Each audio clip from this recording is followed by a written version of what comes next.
त्याग और लोभ हमारे जीवन को किस प्रकार प्रभावित करते हैं। त्याग मनुष्य को फलता है और लोभ मनुष्य को छलता है। क्या आप जानते हैं मैं ऐसा क्यों कह रहा हूँ? एक छोटी सी कहानी जो इन शब्दों को सरलता से समझाएगी। एक बार भगवान बुद्ध के शिष्यों में त्याग और लोभ को लेकर बड़ी गंभीरता से चर्चा हो रही थी। काफी समय निकल जाने के बाद भी शिष्य किसी निर्णय पर नहीं पहुंचे, तो सबने बुद्ध के पास जाने का निर्णय किया। उन्होंने बुद्ध के पास जाकर अपनी समस्या बताई। बुद्ध उनकी समस्या का समाधान करते हुए बोले, किसी नगर में एक सेठ रहता था। उसके पास भरपूर धन संपत्ति थी। उसकी तिजोरियां हमेशा मोहरों से भरी रहती थीं, परंतु उसका लोभी मन कभी संतुष्ट नहीं रहता था। जैसे जैसे उसके पास धन बढ़ता जाता, उसका लालच और अधिक धन की लालसा भी उसके अंदर बढ़ती जाती।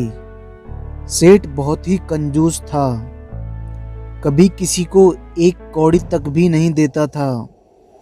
यदि कोई उसके दरवाजे पर आकर हाथ फैलाता तो वो उसे धुतकार कर भगा देता।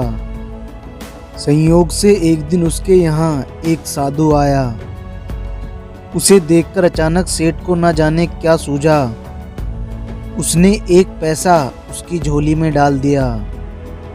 साधु चला गया, लेकिन सेठ के आश्चर्य का ठिकाना ना रहा जब उसने देखा कि शाम को उसे एक मोहर प्राप्त हो गई है।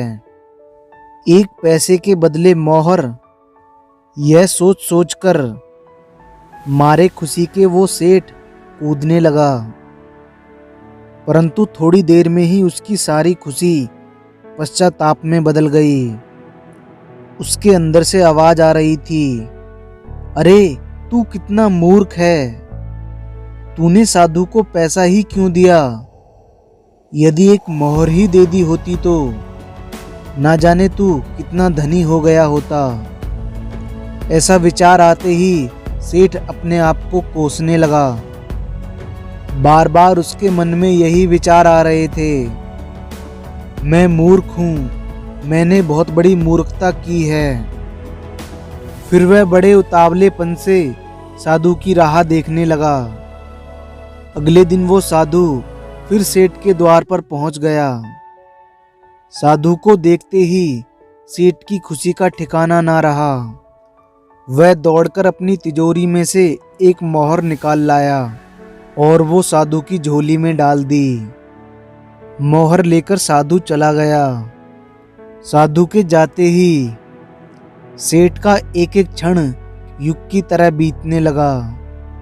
वह चाहता था बस किसी तरह शाम हो जाए।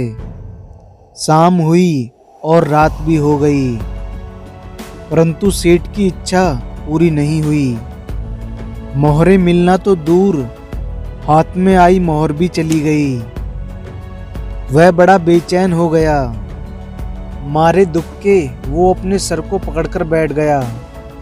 तभी आकाशवाणी हुई, सेठ याद रख, त्याग फलता है और लोभ छलता है।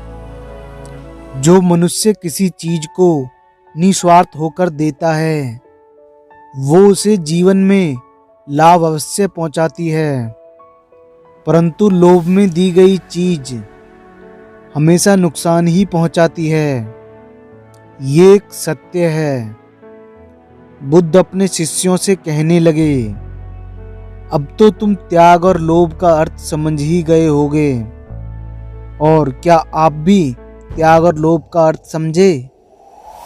अगर आपके इस वीडियो से रिलेटेड कोई भी सवाल या सुझाव हैं, हमें कमेंट करके ज़रूर बताएं।